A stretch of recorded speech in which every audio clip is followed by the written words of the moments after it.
Hey everybody, welcome back to the Infinite Regression.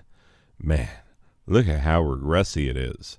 Anyway, this is going to be a regular old Steam game review, just like we did in the before times. Just bringing back some old school good times. And speaking of old school good times, this game, Rock and Roll Defense, is what we're going to be talking about today. And this one, ladies and gentlemen, let me just tell you right off the bat, I am not down with tower defense games 99.99% of the time. The one exception that I can think of right now, this game right here. This is literally the only tower defense game that I have played that I have really actually enjoyed. So, yeah, bear that in mind. Because, rare is the tower defense game that makes me happy. But, anyway, this game starts with a really good idea, which is, you've got crazy fans who want to get on the stage with their favorite band, and some of them move faster, they're crazier, but they're, maybe drunk or something and easy to take down. And then, you got slower ones that, I don't know why they made it a kid in a football helmet. That seems, when you think about that long enough, you're hey, why are we blasting out the kid in the football helmet? And also, why so many kids in football helmets at this show? I don't want to ask too many questions. Anyway, but yeah. So you get different types, different needs to take down, and you have different speaker options that you can use to blast out, because this is 1980s thinking right here. This is 80s metal concept, that people are getting where they shouldn't be. Well, we'll just overpower them with the stench of our rock and roll. Like, people gonna feel it in the face, our rock and roll. And as a tower defense idea, I think it's very solid, and I think it's, if you watch certain 80s metal music videos, I think it tracks 100% with the genre. Anyway, yeah. So, as for the soundtrack, which I'm obviously not going to be playing, I haven't found it yet, but I'm going to find some generic rock and roll from the YouTube library that I could put in the background of this. It is not the soundtrack. The soundtrack is actually quite good, and that was surprising. And one of the songs, the most 80s metalish of them, is kind of hilarious, and I like that. It does get a little thin upon multiple listens, because there's somewhere between 3 and 5 songs in the soundtrack in total. And you will hear them a lot, because every level is between 4 and 7 waves, and at least the ones that I played through, and it takes a while to get through all those waves of crazy fans. And you're gonna hear those songs often, so the bloom will be off the rose somewhat by the time you've gotten deep into the game.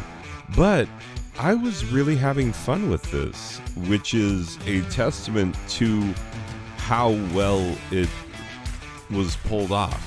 In looking at this game, I don't know what they used to create it, but I recognize in the menu system some stock menu pieces that I've seen in some very cheap and very terrible games on Steam. And so this person is using I don't know, game dev something, and the a million terrible asset thieves are using to make their piece of crap games. The same tool, these guys actually went out and made something interesting. They went out and made something that is totally playable, number one. There's never a point where you're like, I don't know what this does. There's a tutorial. My God, there's a tutorial. It's not an active one. I wish it were an active one where you play like a mini level and get a feel for it. That's the best kind of tutorial, and they could do that in one very short mini level. But what they do is they just have it looks like a digital booklet, basically. It just explains what all the things do. And you just click past the 2 or 3 pages that it is. You see what all the things do, and then you're like, okay, I think I pretty much get it. And then you're off and running. And then, the one thing I will say is that should we make it deep enough into the footage that I collected for this game, you will see me get overpowered because I made one decision that was slightly different than what I would usually do in that situation, and it bit me so hard. And so, in a way, some of these levels feel like there really is only one obvious way to set it up, to set up your towers. It feels like maybe there should be some more customizability of where and how to put your towers, because there is a feel that it's kind of limited in terms of what you can actually do and where you can choose to put things. But I mean, all that said, this is a budget title that doesn't feel as budget as you'd think it is. You know what I'm saying? Visually, you will see the budget seeping through in places. And you'll be like, oh, I've seen some terrible games with this stock asset, But in this game, they are using it extremely well. So, I'm gonna let it slide, you will find things like that. I'm thinking of,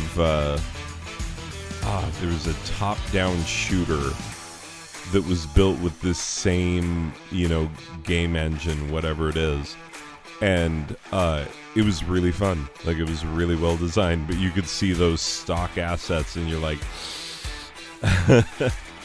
it gives you a feeling that oh, this is somebody didn't pay for the upgrade or whatever, and starts to feel like, student gaming project, some kid's coding final or whatever.